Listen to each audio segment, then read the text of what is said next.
Senior वकील एतजाज एहसन और लतीफ खोसा की चीफ जस्टिस पाकिस्तान से मुलाकात हुई। ज़राए के मुताबिक मुलाकात में सिविलियन के फौजी अदालतों में ट्रायल के खिलाफ दरख्वास्त मुकर्रर करने से मुतालिक गुफ्तगू की गई।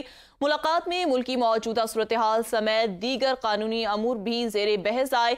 दूसरी तरफ सिविलियन के फौजी अदालतों में ट्रायल के खिलाफ दरख्वास्त पर जारी नंबर अलॉट कर दिया गया। एतजाज एहसन की जानिब से लतीफ खोसा और सलमान अकरम दरख्वास्त की पैरवी करेंगे।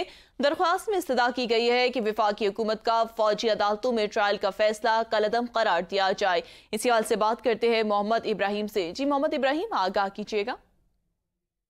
हमारा राब्ता मुनक़ता हो गया, आगे बढ़े और आपको बताएं, हुकूमत ने कोर कमांडर के फैसले पर बड़ा स्टैंप का किरदार अदा किया। सिविलियन का ट्रायल आर्मी एक्ट के सेक्शन 2 और 59 आइन से मुतसादिम है। आर्मी एक्ट कानून के सेक्शन 2 और 59 को कलअदम करार दिया जाए।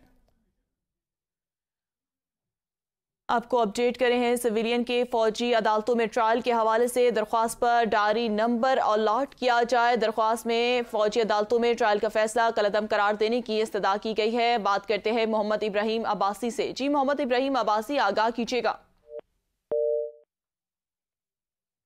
हमारा राब्ता मुनक़ता हो गया है, आपको बताएं, सिविलियन के फौजी अदालतों में ट्रायल के खिलाफ दरख्वास्त पर जारी नंबर अलॉट कर दिया गया।